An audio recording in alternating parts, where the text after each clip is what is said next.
오늘 본문을 통한 제목은 일어나 잡아먹으라 입니다. 7절 나오는 하나님의 어명입니다. 7절에 보면 또 들으니 소리 있어 내게 이르되 베드로야 일어나 잡아먹으라 하거늘, 그렇게 기록하고 있습니다. 저는 이 말씀을 읽으면서 씩 웃었습니다. 하나님 마음이 보이기 때문에 그렇습니다. 주인공 되라는 명령이구나, 그렇게 이해했습니다. 맞습니다. 오늘 제목이 된 일어나 잡아먹으라, 이것은 주인공 되라는 명령입니다. 하나님은 베드로야 네가 해라, 중심 인물이 되고 움직이는 것도 너가 해라, 내가 따뜻한 한방눈이 되고 또 새 생명도 되라 말씀하시는 것입니다. 여러분, 어떤 주인공이 될 것입니까? 첫 번째로 사역의 주인공이 되라는 것입니다. 어려운 사역입니다. 특별히 그냥 사도행전의 오늘 본문을 지나치면 왜 그토록 이방인들에게 전도하는 일이 베드로에게는 어려운 일인지 생각하지 못할 것입니다. 그런데 여러 가지 정황들을 보면 사실은 이 사도 베드로가 전도하는 것은 가장 큰 어려움이라는 겁니다. 역사적으로 살펴보면 아브라함이 전도했겠습니까? 다윗이 전도했을까요? 아니요. 아무도 이방인에게 손을 내밀어 구원의 복음을 제시한 사람이 없습니다. 그러면 처음으로 전도한 사람은 오늘 본문에 나오는 베드로라는 것을 알 수 있습니다. 저는요, 의문이 생깁니다. 왜 하나님은 이 베드로에게 이방인 첫 전도를 시켰을까? 이미 준비된 사람은 2명이나 되는데 먼저는 사도 바울이 준비되었잖아요. 그리고 이미 가이사랴에는 빌립 집사님이 계셨습니다. 아소돗을 전도하고 사마리아를 거쳐서 가이사랴에 있는 것이에요. 그럼에도 불구하고 왜 하나님은 베드로에게 이 중차대한 어명을 하셨을까? 그것은 그가 주인공이 되되 바로 그 일, 사역의 주인공이 되라는 것입니다. 어렵고 힘들지 않으면 아마도 이토록 간곡하게 몇 번이나 일어나 잡아먹으라, 또 반복해서 3번이나 말씀하지 않았겠죠. 그 일이 힘들지 않았으면 베드로가 쉽게 그 말을 수긍하고 전도했을 것입니다. 그런데 마치 하나님이 말씀하셨는데 거역하는 요나와 같이 거부하는 그런 모습을 우리가 볼 수 있습니다. 특별히 사도행전 10장과 11장에 나타난 사도 베드로의 행적들을 살펴보면 이 사람이 하나님의 사도 맞나 싶을 정도입니다. 오히려 이방인 고넬료가 더 믿음이 좋아 보이는 것입니다. 3번이나 비슷한 내용을 말했다 했잖아요. 오늘 본문에서도 이제 4절부터 베드로가 그들에게 이 일을 차례로 설명하여 그랬습니다. 그래가지고 10절까지 차례로 설명하는데, 이 차례로 설명하다, 이것은요, 다른 구약이나 신약의 성경에는 나오지 않습니다. 꼭 누가가 사용한 용어인데, 왜 차례로 설명을 해야만 했는가? 지금 말하는 베드로도 이게 의아하다는 겁니다. 어떻게 이렇게 됐는지 모르겠다는 뜻이에요. 당신들이 이해 못하는, 지금 할례자들인 유대인 그리스도인들조차 이해 못하는 것이 당연하다. 나도 몰랐으니까. 지금 그 차원에서 이야기하는 것입니다. 여러분, 정말 모를까요? 네, 정말 몰라서 그러는 것으로 저는 여겨져요. 왜 그러냐 하면, 여러분, 지금 이 상황에서 고넬료에게는 어떻게 했는가? 고넬료는요, 사도행전 10장 5절에 보면 성령님께서 정확하게 찝어주십니다. 시몬에게 가라. 베드로 데려와서 말 들어라. 이렇게 얘기하셨거든요. 그런데 정작 사도 베드로에게는 지시하시지 않아요. 성경을 꼼꼼히 읽어보시면 아시겠지만 꼭 100개를 얘기해야 아는데 10개만 얘기하는 거예요. 10개만 얘기해야 다 알아듣는데 1개만 얘기하는 거예요. 아니, 그냥 고넬료에게 가라. 그리고 그리스도의 복음 증거해라. 이러면 되잖아요. 얘기 안 합니다. 환상을 보여주고 성령께서 너 가라. 그 사람들이 같이 가. 어디 가는지도 몰라요. 여러분, 근데 가이사랴로 간다는 거예요. 가이사랴가 어떤 곳인지 압니까? 거기가 호랑이 소굴인 것입니다. 사도 베드로가 생각할 때는 거기가 흉악한 곳이에요. 누구에게 또 가는가? 그토록 꺼림직한 로마 군인, 그것도 백부장, 높은 직입니다. 그 사람에게 가라고 하는 것입니다. 여러분, 이렇게 어려운 일인데도 불구하고 성령께서는 가르쳐 10개를 지시해야 되는데 1개, 가장 중요한 거는 쏙 빼먹고 너 가라. 이렇게 얘기한 거예요. 이게 하나님 주인공 세우는 방법입니다. 저와 여러분들을 주인공 세우시고, 특별히 고린도전서 3장 9절에 우리는 하나님의 동역자들이요 했는데, 하나님의 동역자로 세울 때는 정작 성령께서도 도와주시지 않아요. 이게 신비스러운 거예요. 여러분, 만약에 베드로가 고넬료에게 전도하지 않으면 어떻게 될까? 성경이 어떻게 될까요? 저는 괜찮다고 봅니다. 하나님은 다른 사람을 통해서 일하실 것입니다. 사도 바울을 보낼 수도 있고, 빌립이 거기도 있었고, 주의 종들이 다 있잖아요. 요한 보내도 괜찮아요. 그러나 베드로는 하나님의 동역자가 되지 못하고, 또 이 일에 사역의 주인공은 되지 못하는 것입니다. 만일 제가 베드로가 수제자라고 인정한다면 저는 이 즈음에서 인정합니다. 아, 이 사람이 이 어려운 가운데 정말 아무것도 보이지 않는데 더듬더듬 성령께서 조금 얘기하신 거 그거 의지하고 나아갔다면, 아, 그래, 수제자 자격이 있다. 그렇게 저는 인정합니다. 왜냐하면 그토록 어려운 걸음이기 때문에 그래요. 12장에 보면 이 사도 베드로가 마지막으로 사역한 것이 나타나고, 그 다음에는 어디 갔는지 모르게 싹 사라져 버립니다. 그런데요, 12장 내용이 어떤 내용이냐면, 이 베드로가 감옥에 갇히게 됩니다.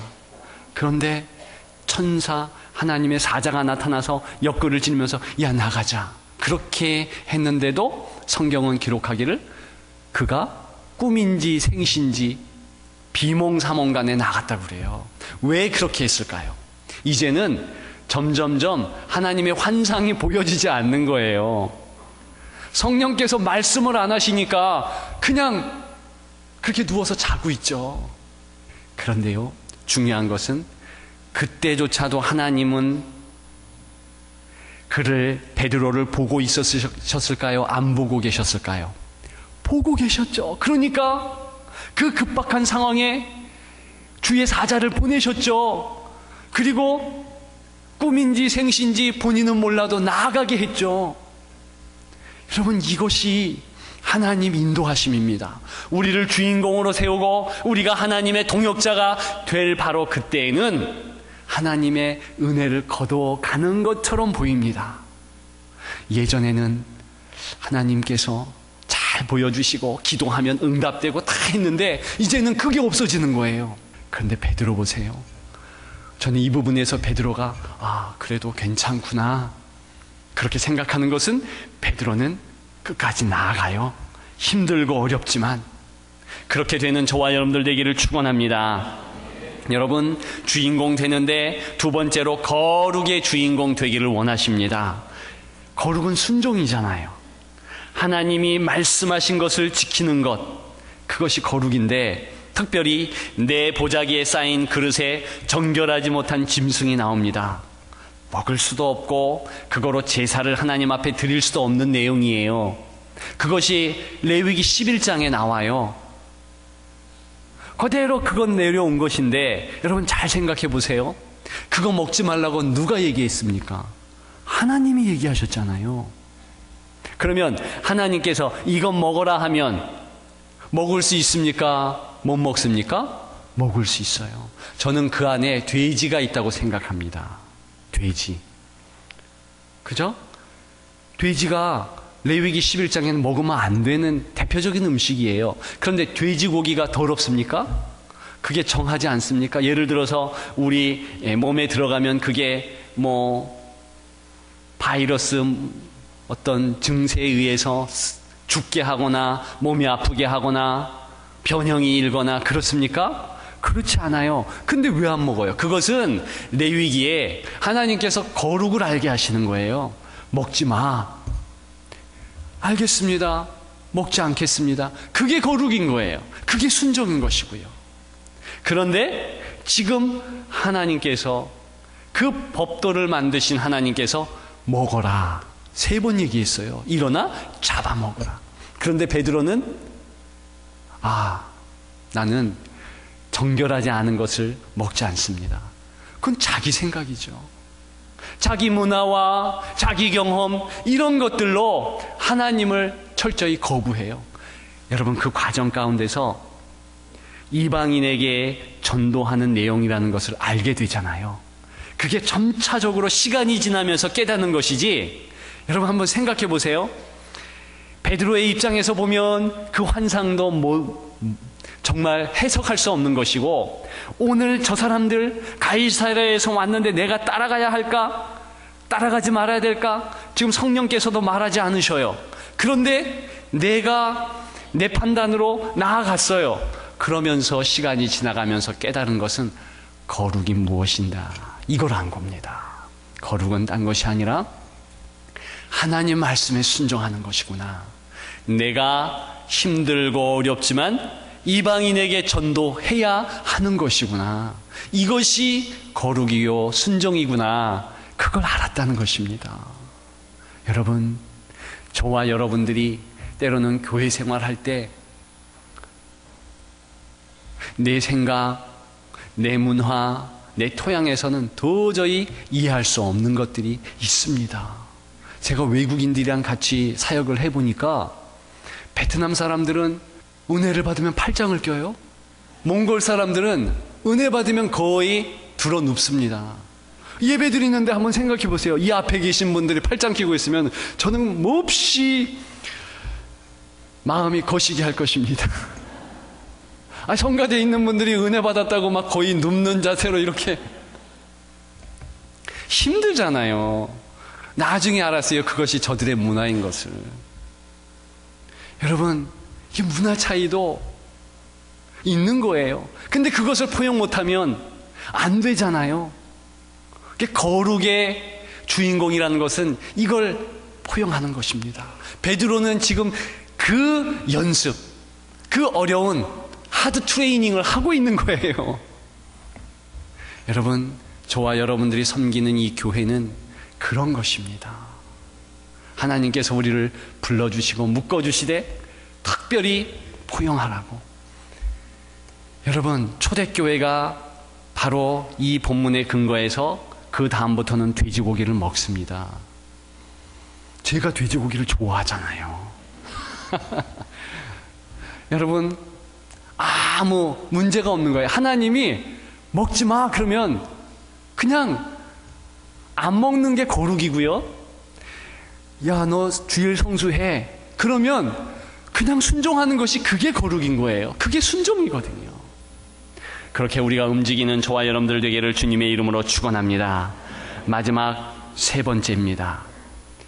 교회의 주인공이 되기를 원하십니다. 재미있는 이야기가 있어요. 평범한 사람과 부유한 사람은 휴가 보내는 방법이 다르다 합니다. 평범한 사람은 혼자 휴가 보내기를 원한다고 합니다. 사람이 없는 조용한 곳을 찾는다고 해요. 저도 평범해서 저는 특별히 사람 있는 데를 휴가 때는 가급적 피하고 그냥 책 한 권 가지고 뭐 그늘, 산그늘이 됐든 어디가 됐든 그냥 누워서 원두막 같은데 책 읽고 있으면 참 좋겠다 싶어요. 저도 평범하지요? 그런데요, 정말 부자들은 그렇게 안 한대요. 어떻게 하느냐? 오히려 사람들을 불러 모은다고 합니다. 평소 때 사람들이 피하니까, 그죠? 뭐 CEO가 됐든 뭔가 이렇게 좀 돈이 있고 뭐 높은 직위에 있으면 사람들이 피하고 싶잖아요. 그러니까 휴가 때 불러 모으고 사람에게 목맨다는 것입니다. 그래서 사람들과 함께 지내면 오히려 새로운 관계가 열리고 새 사업 아이디어가 생긴다는 거예요. 이게 그들의 고백입니다. 사람의 본능은 피곤하면 혼자 있기를 원합니다. 근데 하나님은요, 지금 베드로가 그 본능을 꺾으라는 거거든요. 잘 생각해 보세요. 전도와 선교는 내가 지금 피곤한데도 만나야 하는 어려움이 있다는 거예요. 베드로를 보세요. 지금 나아가게 하는데 10명의 선교팀을 구성하게 합니다. 희한하게 사도행전 11장 11절 12절에 보면 몇 명이 베드로와 선교 구성팀을 했는지 이게 숫자까지 적어놨어요. 11절에 보면 마침 세 사람이 내가 유숙한 집 앞에 서 있으니 가이사랴에서 내게로 보낸 사람이라. 그러니까 세 명이 가이사랴에서 왔는데 그들은 누구냐 하면 지금 고넬료가 베드로를 청하기 위해서 보낸 사람들이에요. 2명은 하인들이고 1명은 군대 부하입니다. 근데 이걸 정확하게 적어놔요. 10장에 보면 이게 2명으로도 나와요. 근데 정확하게 여기에 이렇게 기록하는 이유가 있는 거예요. 그리고 누구랑 또 같이 가느냐? 12절에 보면 성령이 내게 명하사 아무 의심 말고 함께 가라. 근데 의심해요. 이렇게 원래는 4명이 가면 돼요. 베드로 포함 그 3사람이랑 같이 가면 됐잖아요. 근데 6명을 더 데리고 가는데 그 사람은 이 6 형제도 나와 함께 가서, 그 사람이 요빠에 온 유대인 그리스도인들입니다. 야, 나랑 좀 같이 가자. 이렇게 해서 구성된 거예요. 근데요, 이 10명의 구성된 선교팀 몇 면을 보면 다국적 팀입니다. 그리고 다문화예요. 다국적 다문화. 근데 이 사람이 며칠간 같이 있었던 거예요. 같이 자고 움직이는 거예요. 베드로가 피곤할까요? 안 피곤할까요? 피곤하죠. 그리고 이미 가이사랴에는 언제 올지도 모르는, 지금 가이사랴와 요빠는 30km 이상 떨어져서 걸어가니까 오래 걸립니다. 근데 이미 이 고넬료는 가까운 친구들을 부르고 그 다음에 식솔들을 다 오라고 해요. 몇 명이 모았을까? 몇 명이 모였을까? 적어도 30명입니다. 그 당시에 그 정도 계급의 사람들은 집에 그 정도 사람들이 상주에 있으니까 30명이, 그러니까 그들이 언제 올지도 모르는데 아침부터 밤이 될 수도 있고 어제부터 오늘까지 기다릴 수도 있는데 오랜 시간 기다린 거예요. 피곤할까요? 안 피곤할까요? 피곤하죠. 다 피곤한데 희한하게 쉬는 것이 아니라 만남이 있게 하는 거예요. 만남이. 여러분, 사실은 사도행전을 잘 보면 오순절 성령 강림의 역사는 만남의 능력이 나은 것입니다. 120문도를 저들이 다 피곤하지만은 붙여주셔가지고 기독케 하는 거예요. 그때 성령의 은혜가 있었던 것이고, 사마리아 성에서 베드로를 비롯한 사도들이 새로운 만남을 두려워하고 자기 쉬기 위해서 골방으로 들어간 것이 아니라 그리로 갔을 때, 안수할 때 성령이 임했던 것이고, 지금 고넬료에게 또 새로운 만남이 있는데 거기에 그걸 거부하지 않고 입술을 열어서 그리스도의 복음을 증거할 때, 말씀이 증거될 때 성령의 충만함이 또 있었던 거예요. 다 사도행전의 역사를 보면 만남의 복인 거예요. 만남의 복. 주의 사람들을 어떻게 하나님이 힘을 주시느냐, 때로는 골방에도 가야죠. 그러나 가장 강력한 힘, 성령의 힘을 주는 것은요, 이렇게 성령의 사람들이 운집될 때, 그랬기 때문에 주일날 교회에 와야 되는 것이에요. 왜 새벽에 우리가 새벽 기도를 해야 되는 것입니까? 그 장소가 하나님이 모이라 하는 장소. 수요일 날에도 금요일 날에도 기도의 시간에는 성령께서 새 힘 주시는 능력의 장소. 그런 줄 믿습니다. 여러분, 이렇게 하나님이 인도하시는 것은 베드로에게, 너 사역에, 그리고 거룩에, 교회의 주인공이 되라, 중심인물이 되라, 기회 주시는 거예요. 이 베드로와 같이 승리하는 저와 여러분들 되시기를 주님의 이름으로 축원합니다. 이제 말씀을 마치려고 합니다. 지난주 큰 어려움이 있는 분이 기도 요청을 했습니다. 같이 기도했어요. 그런데 그분의 어려움에 대한 이야기를 듣는 순간에 저는 마음으로, 저분에게 하나님께서 인생 주인공 삼으라고 그렇게 하시는구나, 그 마음을 저에게 주셨어요. 직접적으로 그분에게 그 얘기는 하지 않았습니다만 기도하면서 더 강력하게 그걸 느꼈어요. 여러분들에게 어려움이 있습니까? 여러분, 건강의 문제입니까? 사업의 문제입니까? 어떤 문제가 되든 여러분, 하필 그럴 때는 하나님이 안 보이는 것 같지요? 그렇지 않아요. 여러분, 우리가 아까 310장 고백했잖아요. 내 모든 형편 아시는 주님. 여러분, 우리의 형편을 아시는 주님은 우리를 떠난 적이 없어요. 그곳이 광야가 됐든 베드로의 가이사라에 올라가는 그 험난한 도상이 되었든 언제나 하나님은 같이 있는 거예요. 다만 한번 네가 해봐. 네가 이 어려움을 이겨봐. 내가 함께한다. 여러분, 보혜사 성령님이 왜 보혜사 그 말을 붙였을까? 그건 돕는 자라는 뜻이거든요. 옆에 서서 하신다는 얘기예요. 하나님의 진정한 동역자로, 하나님의 아들로 나아가보라, 그런 의미가 있는 줄 믿습니다. 여러분, 우리가 310장 한번 펴보십시오. 후렴구에 내가 믿고 또 의지함은 내 모든 형편 아시는 주님, 늘 보호해 주실 것을 나는 확실히 아네. 여러분, 이것이 우리의 상황이고 우리를 붙잡으시고 인도하시는, 그러나 우리를 주인공 삼으셔서 아들의 권세를 주시기 위함인 줄 믿습니다.